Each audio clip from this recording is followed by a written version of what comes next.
Good evening, everyone. I'd like to call this July 3rd, 2019 Planning Commission meeting to order. Mr. Hull, would you please call the roll? Ms. Dowdy. Here. Ms. Dowdy represents the Stonehouse District. Ms. Leverins. Here. Ms. Leverins is an at-large member. Mr. Polster. Here. Mr. Polster represents the Jamestown District. Mr. Schmidt, who represents the Roberts District, could not be with us this evening. Mr. O'Connor. Here. Mr. O'Connor is an at-large member. Mr. Kropp. Here.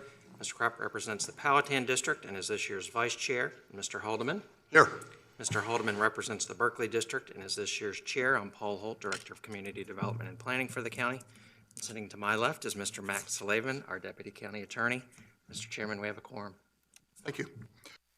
We now have time for public comment. We don't have speaker cards, I don't think.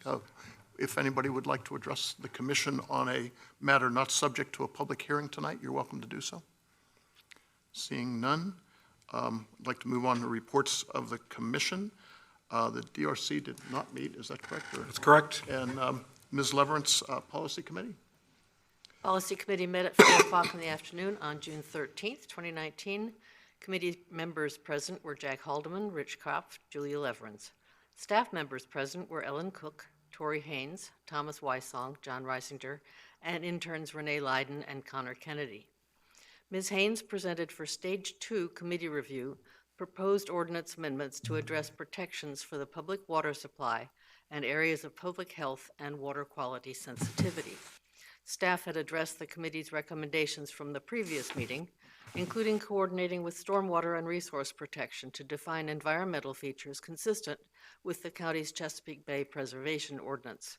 Staff drafted a new ordinance, Section 24-41, Protections for the Public Water Supply, for committee review. Issues discussed in the Stage 2 meeting were: 1. Buffer encroachment by roads that are subject to county ordinances. Committee members recommended that only utility crossings be permitted by the Director of Planning, subject to certain performance standards.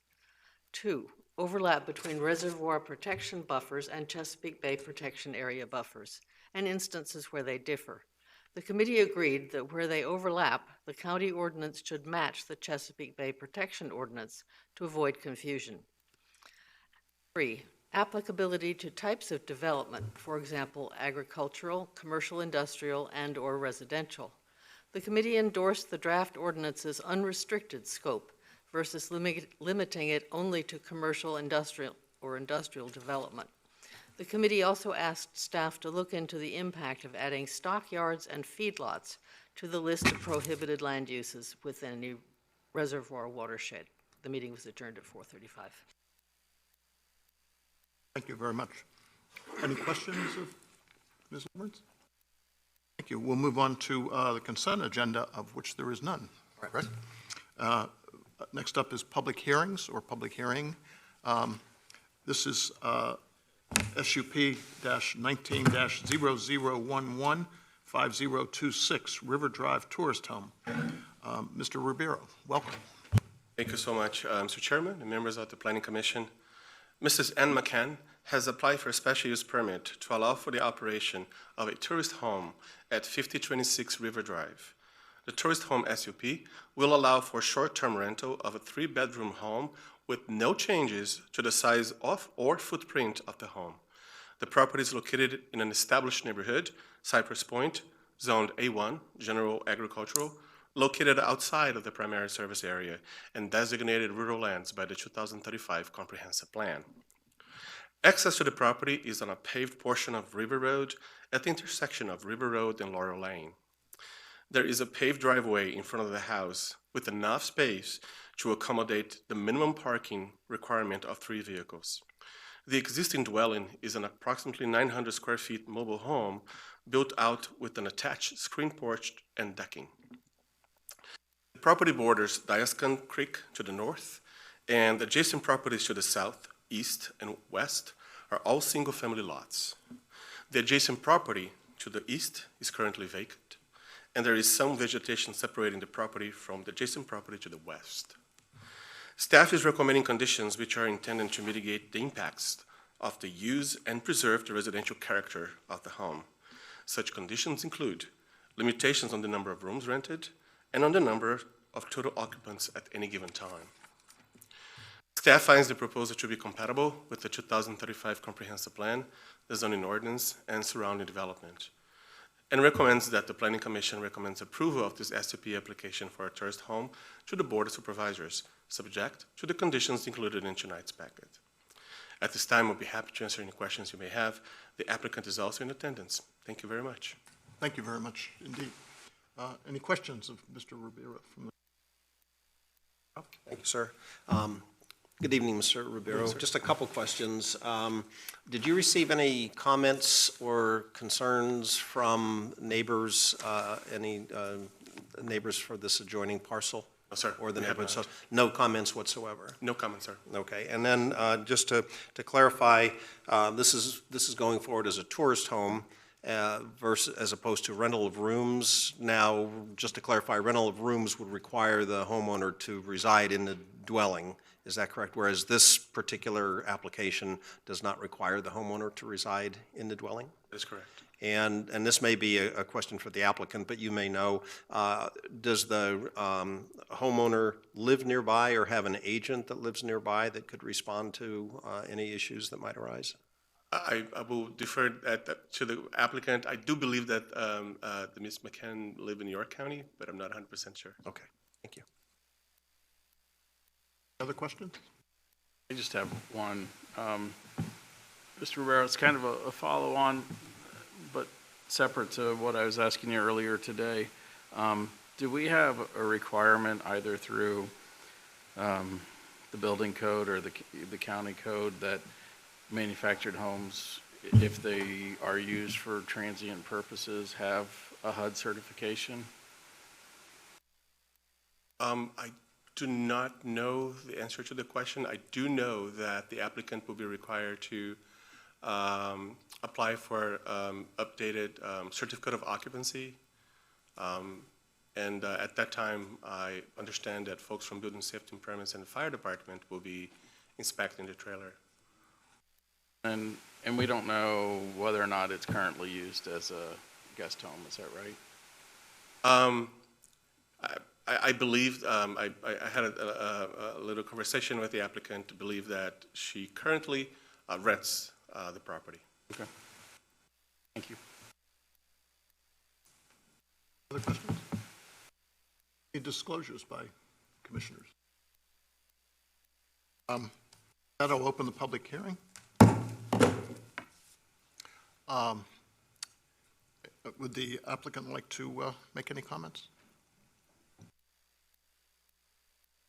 I just appreciate you hearing my case, and if you have any questions, I'm more than happy to answer them.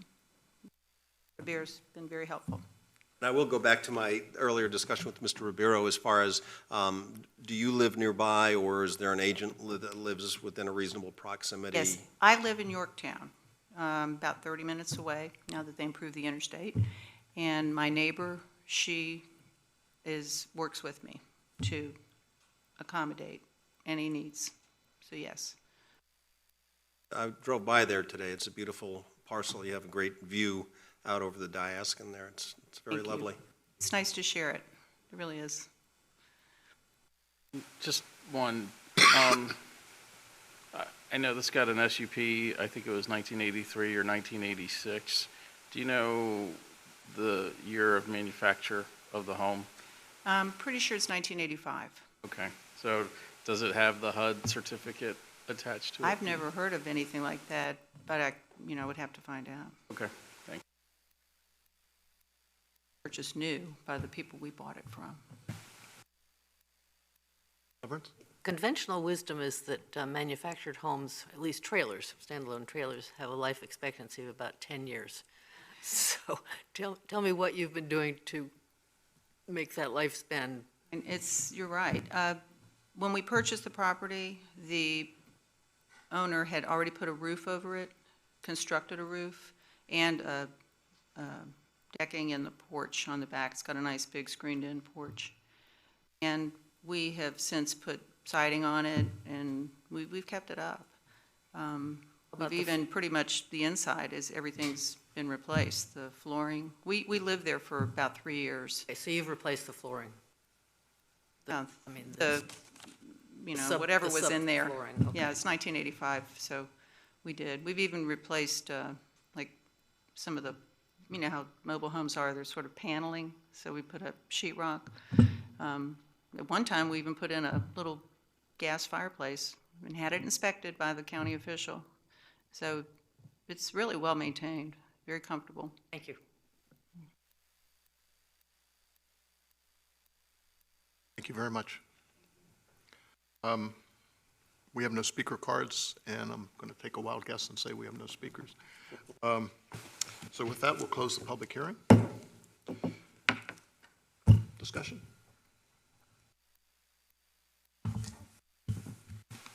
You know, I don't know if it's, Mr. Holt would probably cringe, but, you know, to me, this opens a bigger question, and I think it's part of the reason why we left these things as SUPs, to take them by case. So the reason why I was asking about the HUD certification is, as I understand it, that any manufactured home has to carry that HUD certification to guarantee that it went through inspections for body and frame, thermal protection, plumbing, electrical, fire safety. So, you know, for me, I ask that question because if we are a tourist destination and we're inviting tourists in, then I think we have an obligation to ensure that everything's to the highest standard that it can be. So, so that was the purpose for that, because I could see more applications that come in, and where do we set that threshold? You know, if it's typically anything after 1976 that would have that HUD certification. It's a plaque that goes attached to it, and you know we have several communities here in James City right now that those homes don't meet that requirement, and those homes cannot be moved from where they currently exist. So for me, that's a concern. I do wonder what the impact of, I understand staff report talks about agritourism, and this could possibly support that, and Forge Road is certainly sort of the last bastion of undeveloped land in large lots, but I wonder how that changes the character of that community if we start opening it up more and more to redevelopment and tourist homes and the like, you know, where Forge Road to me has always sort of been that place that's been the rural part, and I to date haven't seen that we've done a whole lot with agritourism. So then my last point to tag on to earlier, you know, when I punched into my telephone to get me there, you know, it took me down, I think it was Beechwood Lane, which then took me to a non-state maintained road, which you had to cross to be able to cross over to River Drive. So again, I think, you know, I understand people go to fishing camps and do other things like that, and we have RV parks and things like that. So it's nothing against the home. It's more about, you know, as a commission, where do we want to go as we evaluate these applications moving forward? And, you know, I think coming out of the hospitality world, we have the obligation to put our best foot forward, and, you know, and that's sort of some of the concerns that I have on this. You know, I don't find anything else in the ordinance or the application that makes me say, you know, I have to say no, but these are some of the questions that came up as I went out to the property and looked at them. So. I'll just dovetail into what Mr. O'Connor was talking about. I went out there using my GPS, and of course this has nothing that the applicant has any control over, but it also took me up that same route, and it became, I mean, it virtually was not possible with a sedan to get down that unpaved road because of the potholes and all that, and if somebody that had rented the tourist home was not from the area and didn't know that there was an alternate way, they'd be stuck. But my other concern, and the reason I had asked about whether there were letters from neighbors, and we talked about this when we were going through the ordinance amendment process for tourist homes and rental of rooms, is that you have a neighborhood that is relatively stable, and then with the conditions associated with this application, a minimum of 2 nights, but not more than 2 weeks, you have the potential for a lot of transient guests coming in and out of the neighborhood that I don't know if the other property owners had concerns about that or not, but that is sort of one of the downsides to this particular use for a property, in my opinion. But again, you have to weigh, it is a specially permitted use under the ordinance, and there are more intense uses in A1 that are permitted by right, like a group home, for example, of 8 people or less. So but it's not a cut and dry issue in my book for many of the reasons Mr. O'Connor mentioned, and then all of a sudden a neighborhood, even when you rent a property out to a tenant, they're usually 1-year leases or longer, and now we have something that could turn over relatively frequently in of a given year. Leverett? I'd like to follow up on the HUD certification. Is that a one-time thing? Okay, so if a mobile home that was built in the 1980s got the HUD certification and then was not maintained at all, would still have the HUD certification, but basically be possibly uninhabitable. Right, so the certification is part of the manufacturing process, so it's. So I'm more inclined to, that's why I asked the question about the maintenance, because to me, after this long, I'm not sure the HUD certification really carries that much weight with me. Well, I'm sorry not to cut you off, but I can tell you that if you are going into a mobile home park, for instance, you can't move in without a HUD certification. So you could have a unit that's 30 years old, and if it has the HUD certification, it can be moved and relocated. If it doesn't, Even if there are holes in the floor. Mr. Polster? I think the issue that he brought up, what I was thinking about, was the stipulation that the occupancy piece was determined by the fire department and who else? So the issue for me then is, what are the standards that both those agencies are using would meet some of the concerns associated with the condition or the manufacturing piece of that? Can talk to that? Well, we don't address have that? property maintenance standards in James City County, so it would just be Fire? So when the guy from the building occupancy comes in to write that off, does he have a checklist? because again, there's no existing standards that the county has. And all of our standards are based for new construction. I think this goes back to O'Connor's concern, and the one that's being raised here, is that if you have a policy associated with rental properties and all you have is a check in the box for the occupancy piece with no standards associated with it, that should be a concern, not necessarily over what's being done here, but as to how you apply the policy as we get an SUP of this nature.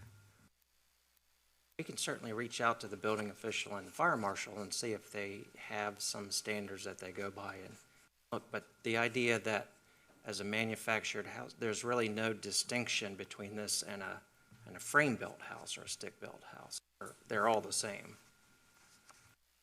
on a different set of standards. But there is some kind of standards for a frame-built house. If there were a certain, On the initial initial one, but- construction.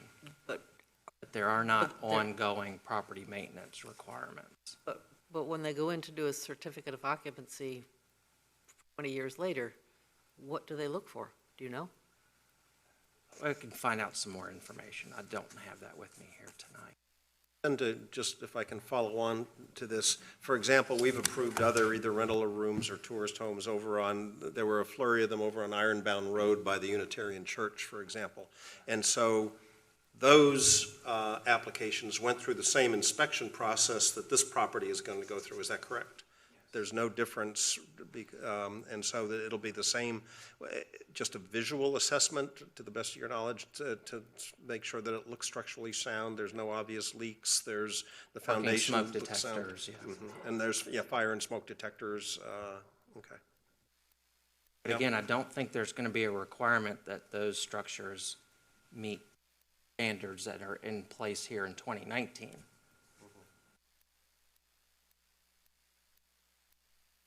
Because some of the previously approved applications were older homes. They were constructed homes, but nonetheless, they were older. All right. When you do look into it, I would like to see whatever the fire chief or the building guy is using for a I'll set of get you those standards. Yeah. Thank you. I don't think we can hold this application to a different standard, but it would be helpful to know for future, Yeah. what those inspections look for. We had this discussion on the Workforce Housing Task Force with regard to housing and some of the maintenance problems they've had with some of the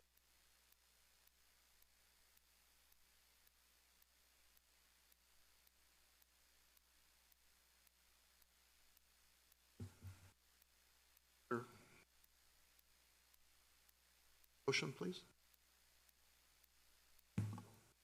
I'll move that we approve SUP 19-0011, 506 River Drive.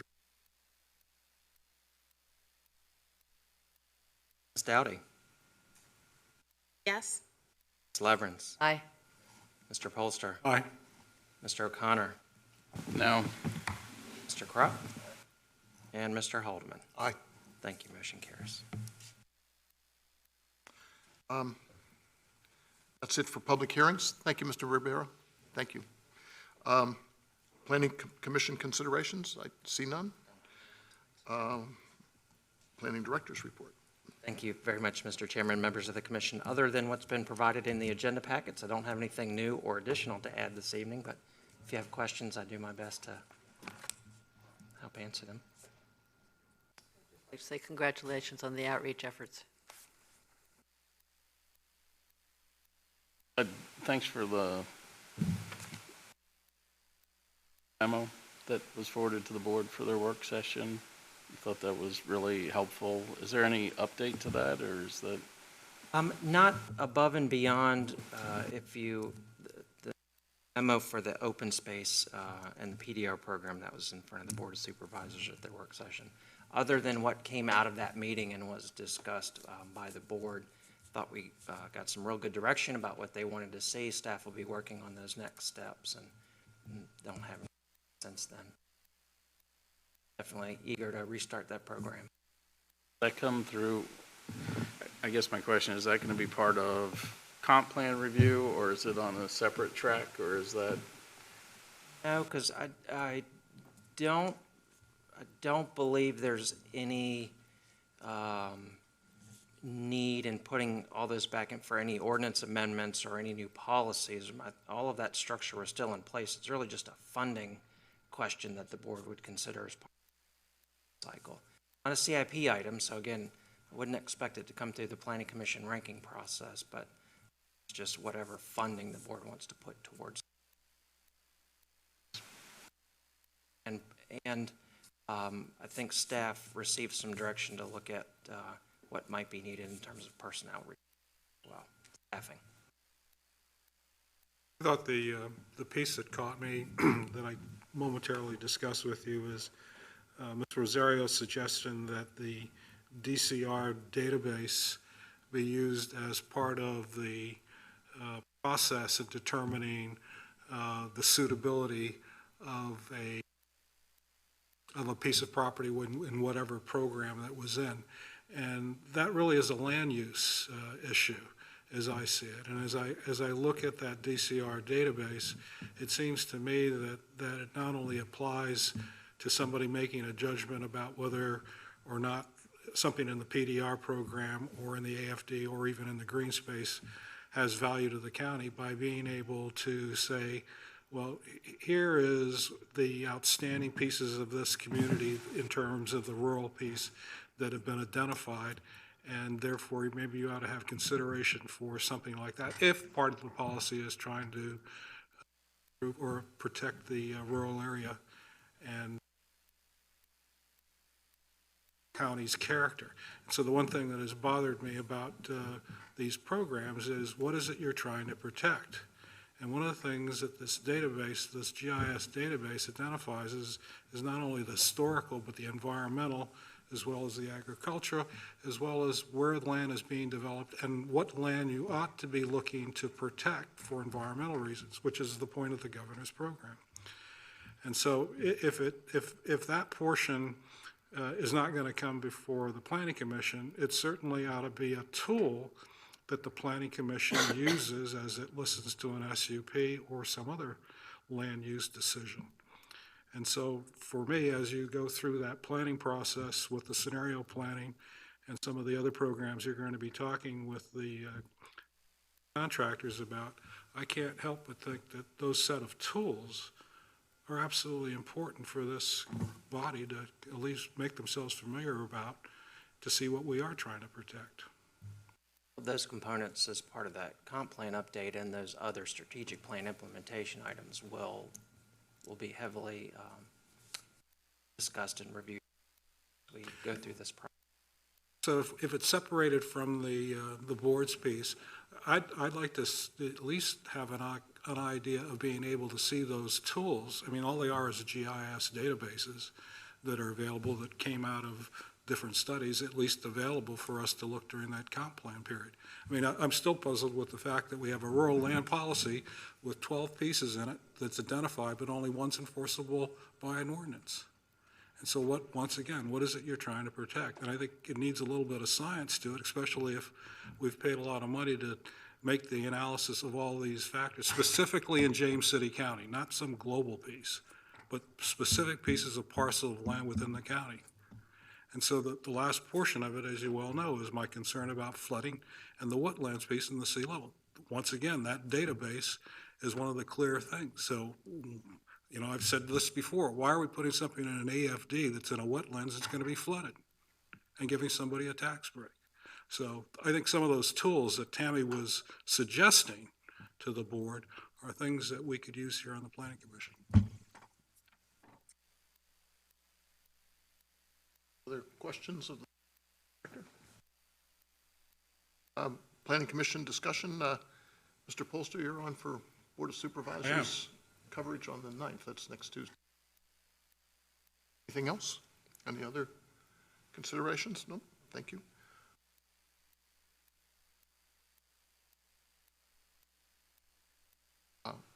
All in favor?